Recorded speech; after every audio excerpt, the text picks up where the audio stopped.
Bienvenue sur Only Up to You, le podcast du développement personnel et professionnel, où nous abordons des sujets de la vraie vie, avec à la clé des exemples, des outils et des conseils. Je suis Jennifer Picci, psychologue du travail et coach de vie certaine. Et bonjour à tous, étant donné la période inédite que l'on est en train de vivre en ce moment, j'ai décidé de mettre plusieurs épisodes à la suite sur le podcast Only Up to You pour aider justement à clarifier, éclairer sur certaines choses qui sont en train de se passer pour nous tous au niveau des émotions. Pour cela, j'ai aussi demandé au groupe d'auto-coaching leur accord de vous partager des enregistrements de la matière que l'on est en train d'étudier ensemble dans le cadre du programme, car il nous semble à tous que cela est pertinent et utile, et comme une des participantes l'a très justement dit, sharing is caring. Partager, c'est aussi prendre soin des autres. Donc voilà, avec ça vous allez avoir plusieurs épisodes. Celui-ci est sur le choix, la notion du choix. Donc bien sûr, dans le cadre de l'auto-coaching, on est plutôt sur les choix des actions, les choix des émotions, les choix de comment on veut percevoir la situation. Dans ce que nous sommes en train de vivre, je vais vous inviter aussi à regarder le choix que vous pouvez faire d'un point de vue de posture intérieure, émotionnelle, de choisir aussi comment vous avez envie de vivre cette situation et qu'est-ce que vous avez envie de nourrir chez vous, de choisir la partie ou les parties que vous allez nourrir chez vous. Quels sont les dialogues intérieurs que vous allez cultiver et comment est-ce que vous allez faire face tout simplement à cela. Donc voilà, avec ça, je vous invite comme d'habitude à vous installer bien confortablement, à ouvrir grand votre cœur et vos oreilles et je vous souhaite une très bonne écoute.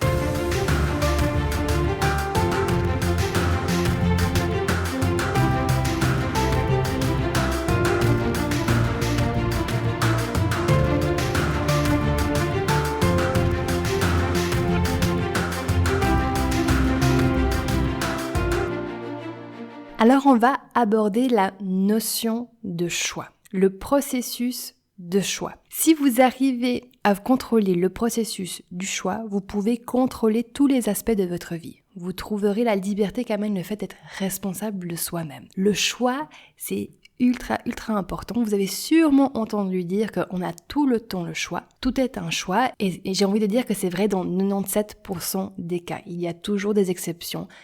Maintenant, ces exceptions-là ne font en principe pas du tout partie de votre vie, de votre quotidien, donc on va vraiment se concentrer sur cet aspect-là de choix. En fait, le fait de se connecter à cette notion de choix, au fait que tout ce que l'on fait dans notre vie, c'est par choix, peut justement vous apporter un sentiment de contrôle, de pouvoir décisionnel et du coup de pouvoir d'action. Par exemple, lorsque l'on fait les activités du quotidien, vous pouvez remplacer les phrases usuelles mentales pour les tâches ménagères, par exemple, et au lieu de dire « Ah, il faut que je fasse la vaisselle »,« Ah, il faut que je fasse ma lessive »,« Ah, il faut que je range la maison », vous connaissez ce blabla, ce dialogue intérieur, et que vous le remplacez par « Je choisis de faire la vaisselle »,« Je choisis de faire ma lessive », vous avez une toute autre dynamique.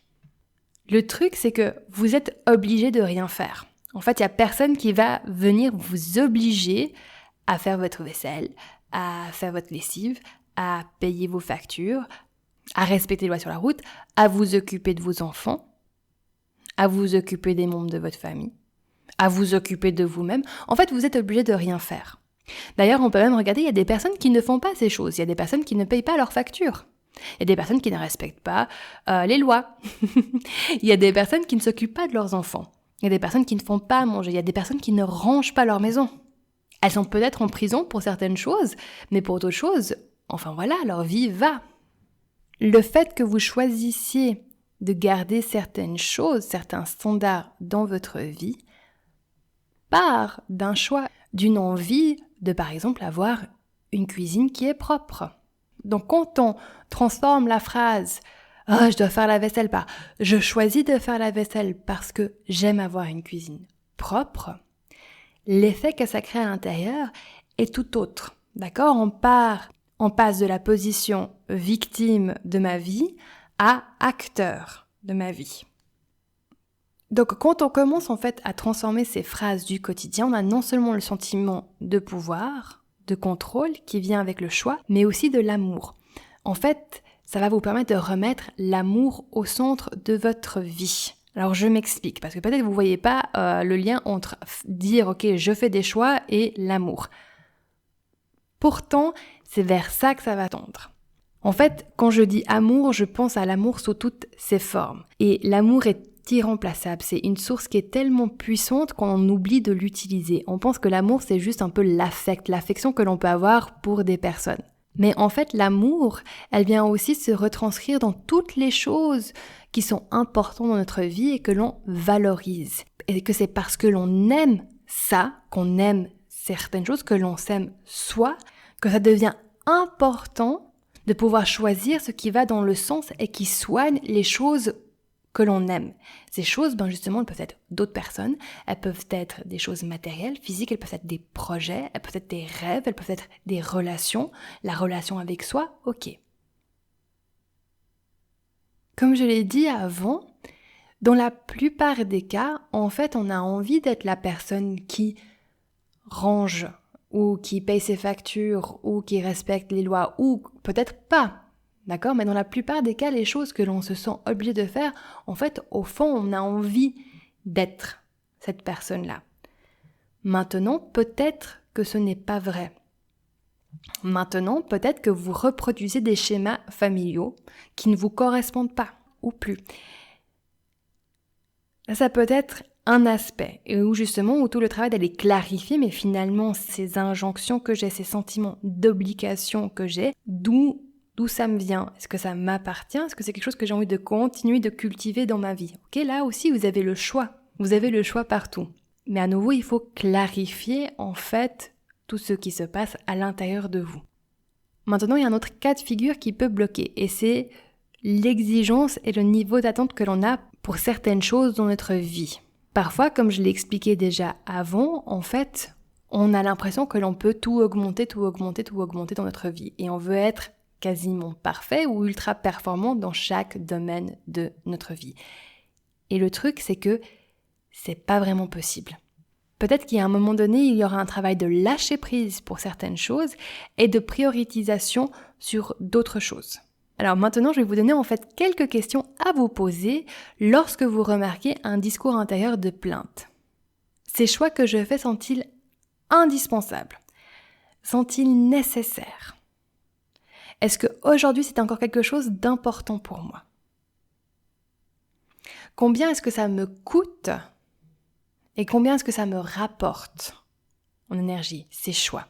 Combien est-ce que ça me coûte de faire ma vaisselle? Et combien est-ce que ça me rapporte après en sentiment plaisant, en satisfaction, en bien-être d'avoir la cuisine qui est propre? Par exemple, je pense que vous avez compris que la vaisselle et moi, ça a été toute une histoire, hein? Finalement, il y a encore un autre aspect par rapport aux choix. Ce sont les choix du passé. Et j'ai envie de vous dire que vous n'êtes pas condamné par un choix que vous avez fait par le passé. Vous pouvez toujours grandir, évoluer, transcender. Vous avez le droit, en fait, de vous réinventer. Alors prenez-le. Je dis ça en sortant littéralement d'une séance avec une femme qui m'a littéralement dit « mais je regrette d'avoir fait mon enfant. Parce que je regrette, parce que ça va pas. » Et pendant qu'on était en train de discuter, fondamentalement, en fait, le regret est la conséquence de l'impression de ne pas avoir les outils pour faire face à cela. Parce que profondément, en fait, elle aime son enfant. Ok ? Donc, les choix du passé, vous pouvez les transformer. Et vous pouvez faire le choix d'en assumer l'entière responsabilité et d'avancer avec. Comme vous pouvez aussi faire le choix de vous libérer de certaines identités, de certaines étiquettes que vous avez pu hériter par le passé. Je vous laisse avec cette dernière phrase. Si vous limitez vos choix seulement à ce qui semble possible ou raisonnable, vous vous déconnectez de ce que vous voulez vraiment. Et tout ce qui reste est un compromis. Voilà, à méditer et à laisser mûrir.